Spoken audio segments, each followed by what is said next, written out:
Welcome back to DIY RVing Newbie to Pro. Today we have a great subject for you. It's called Work Camping and what it's all about. And for the next 11 minutes, we're going to teach you what work camping is, how to do it, and to be successful at it. Here we go. What is work camping?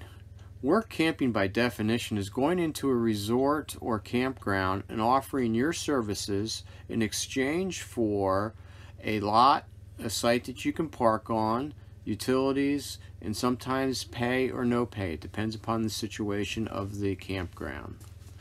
Examples of work camping are reservations, guest services, stocking the store and working in the camp store, pool maintenance, building and grounds maintenance, construction, security, and accounting services. So there's many tasks that you can perform for the camp to help them out. What are the advantages of being a work camper? First one is obvious. You have little or no rent. So you can put your RV on a spot. Part of your working arrangement is that they will provide you with a site.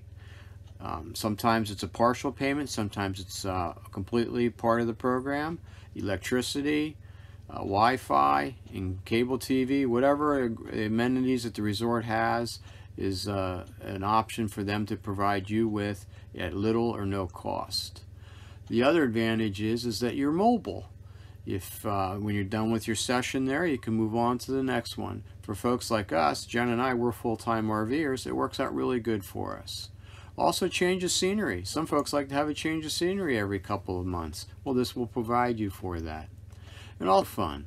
Believe it or not, work camping can be really fun. You get to meet lots of different people, and we don't really treat it as a job or a career. We treat it as something that's fun to do. And it is. You get discounts. Sometimes a lot of the campsites will provide you with a discount in the company store, or if they provide things like propane or other services, you can get that at a discount rate too. So those are all the benefits of work camping. But what's important is, what is your goal for work camping? What are you trying to achieve? Well, Jen and I, our goal for work camping was to be able to tour the country and see different parts of it in different seasons and provide an income for us at the same time. We were originally up in Pennsylvania all the time, and it was cold, so we decided when it's winter up there, we want to go to a warmer climate. So that's what we did. We went to Florida, and now we're in Texas. So our goal is not necessarily your goal. You have to determine what your goal is and then curtail your searches based on what your goal is. And work camping, if you're at one that is a paid position, how are you going to get paid? You have several choices with that.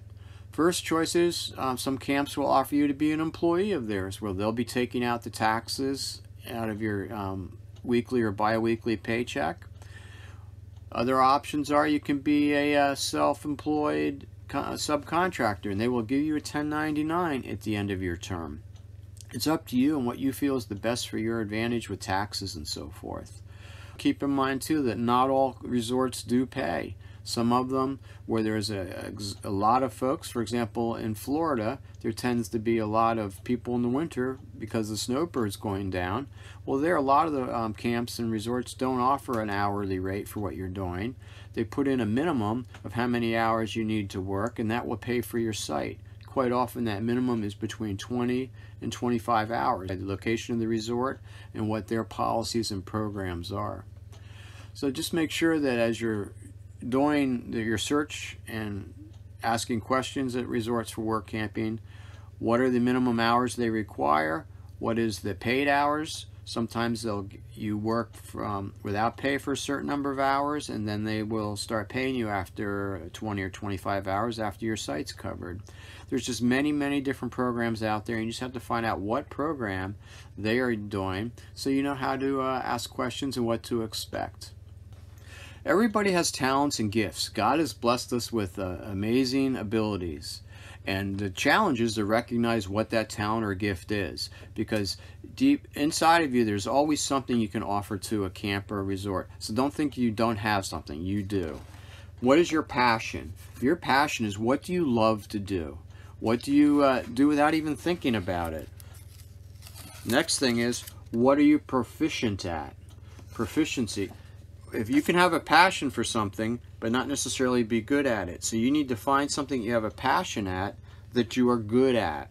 And the third subject of that is profit. Profit does not necessarily mean money. Profit can be adding benefit to something.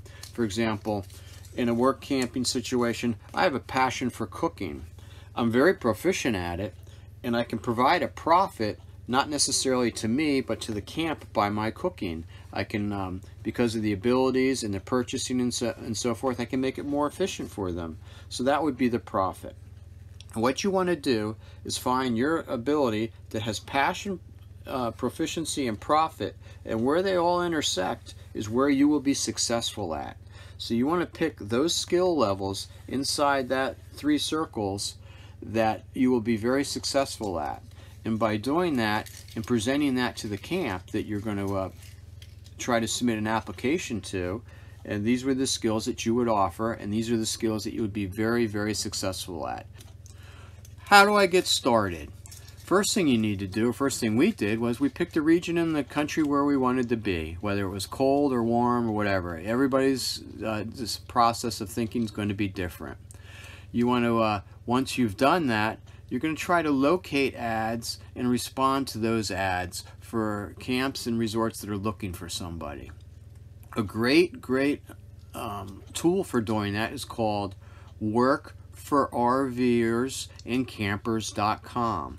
It is a job search center website that just features work campsites and resorts that are looking for work campers to come work for them.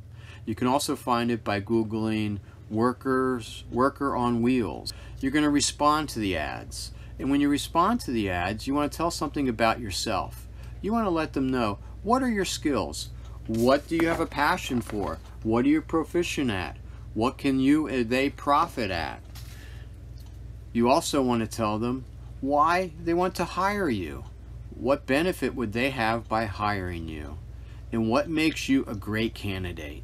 And then follow up. Make sure that you give a follow-up so that you know that, number one, they got your response, whether it's a phone call, email, or a letter, or number two, that they're looking at it and how you stand.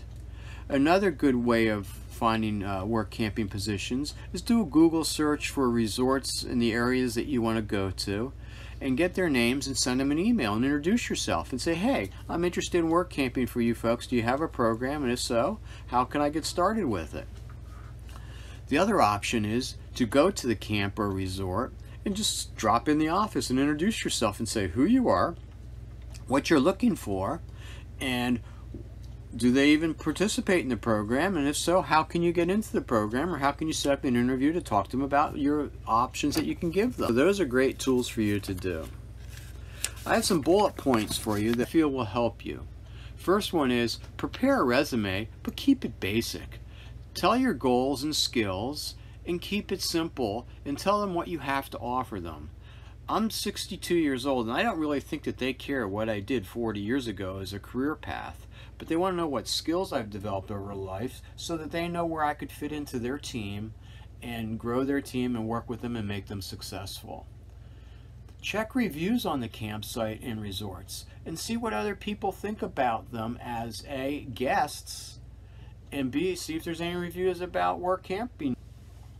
Perform your duties and tasks as if you were the owner of the resort. Take some ownership of it and be proud of what you do. And this will give you a great attitude when dealing with the customer or guests. The guest is not always right, but they are never wrong, and you can never let them think they're wrong. So if you have that mindset, you will also be very successful at what you do. You want to, if there's an issue, you want to do what I call the AAA method, which is number one, acknowledge the issue and listen to them. Number two, apologize for the issue. And number three, you're going to act on the issue and correct the issue and do everything within your power to make it right. So just remember the AAAs of dealing with an issue. Always smile, even if the situation's not good.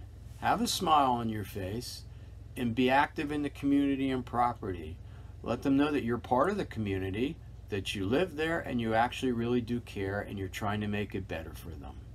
Remember to go to the website, which is work-for-rvers-and-campers.com. It's a great tool for you to find available positions, and it's a great way to apply. And on that website, there's also different pages that will answer some other questions that I may not have answered. And when they also do have a newsletter that's helpful, you can subscribe to, which is called Workers on Wheels. And once you subscribe to that, it comes out every 2 weeks, and it has some good ideas and money-saving tips on it and so forth to help you through the process. Also, please don't forget to, at the bottom of our screen, to like us and then to subscribe. And the reason why you want to subscribe is because this way you won't miss something coming up that we're trying to help you with and grow and be more successful RVers with. We never know what's going to break down. We never know where we're going to end up, and it's always a surprise. So in order for you to keep current, help us help you, please subscribe. Other than that, we'll see you next time, and thanks for watching RVing DIY Newbie to Pro, and we'll see you next video. Bye.